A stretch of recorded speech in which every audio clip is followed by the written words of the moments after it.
بسم اللہ الرحمن الرحیم۔ السلام علیکم۔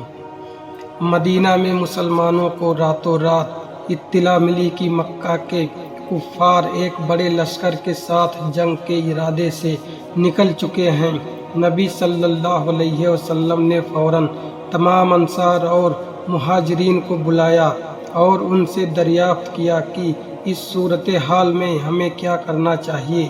مسلمان آپس میں گفتگو کرنے لگے اور تھوڑی دیر بعد اصبع میں ایک شخص کھڑے ہوئے جن کا نام مقداد تھا۔ مقداد نے بلند آواز اور باہمت ہو کر کہا، اللہ کے رسول، جہاں اللہ نے آپ کو جانے کا حکم دیا ہے اسی طرف تشریف لیں چلیں۔ ہم موسیٰ کی قوم نہیں جنہوں نے اپنے نبی سے کہا تھا تم اور تمہارا رب جا کر لڑو۔ ہم تو یہی بیٹھے رہیں گے، ہم تو یہ کہیں گے کہ چلو اور جنگ کریں۔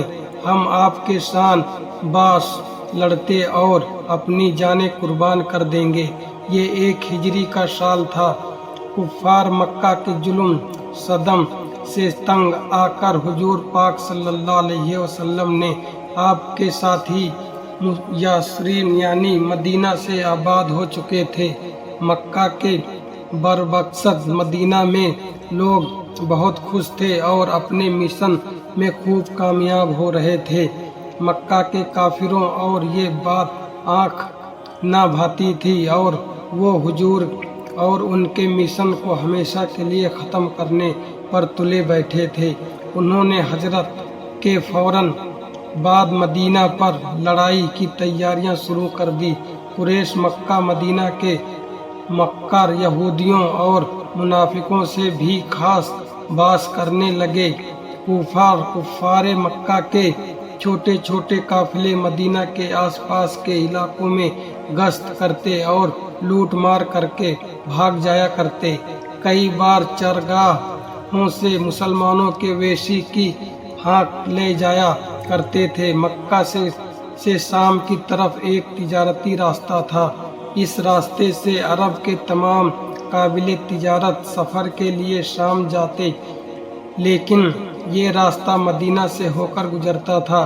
مکہ والوں اس راستے سے گزرنے والے تمام قافلے سے ٹیکس وصولا کرتے تھے، لاکھوں اشرفیاں کماتے۔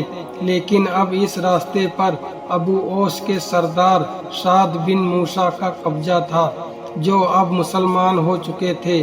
لہٰذا اہل مکہ اور مدینہ والوں کے درمیان کشیدگی بڑھتی چلی گئی، یہاں تک کہ ایک مکی سردار کرز بن جابر فریح نے مدینہ کے باہر مسلمانوں کے ایک چارگاہ پر حملہ کر کے رسول صلی اللہ علیہ وسلم کے مویشی لوٹ لیے۔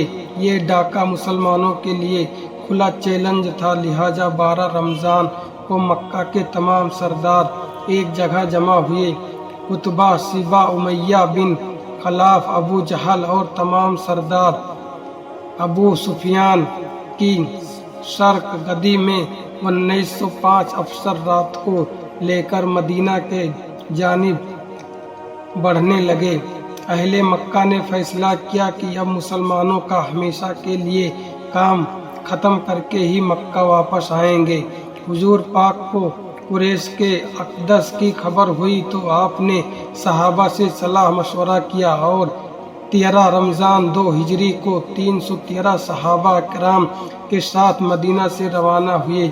مدینہ سے 80 میل کے فاصلے پر ایک گاؤں آباد تھا جہاں زمانہ جہال میں میلہ لگا کرتا تھا۔ یہاں ایک کنواں موجود تھا جسے بدر کہتے ہیں۔ جب مسلمانوں کا لشکر بدر کے قریب پہنچے تو جبریل نے رسول اللہ صلی اللہ علیہ وسلم کو لشکر قریش کے قریب آنے کی خبر دی۔ حضور نے بدر کے کنویں کے قریب پاڑوا ڈالا اور ایک خطبہ ارشاد فرمایا۔ دوسری طرف قریش کا لشکر بدر میں داخل ہوا اور عقل نامی ٹولے کے پیچھے پاڑوا ڈالا۔ روایت ہے کہ محمد صلی اللہ علیہ وسلم نے قریش کے پاڑوے ڈالنے کے بعد انہیں پیغام بھی بھجوایا تھا جس میں آپ انہیں مسلمانوں سے ٹکرانے کا خبردار کیا اور اس بات کا اظہار کیا کہ وہ پیچھے ہٹیں جائیں۔ 17 رمضان کی رات کو قریش مکہ اپنے خیموں میں ناچ گانے، شراب اور عورتوں سے جی بہلا رہے۔ دوسری طرف مسلمان اپنے خیموں میں رات بھر عبادت کرتے رہے اور خداوند سے دعا کرتے رہے کہ حق کا یہ مٹھی بھر لشکر روئے زمین پر باقی بچا رہے تاکہ وحید خدا کی عبادت ہوتی رہے اور اللہ مشرکین پر مومن کو فتح نصیب فرمائے۔ صبح ہوتے ہی مسلمان اور کفار میدان میں آمنے سامنے آ کھڑے ہوئے اور لشکر کی صاف آرائن کی گئی۔ کفار کی تعداد قریب 1000 جبکہ مسلمانوں کی تعداد صرف 313 تھی۔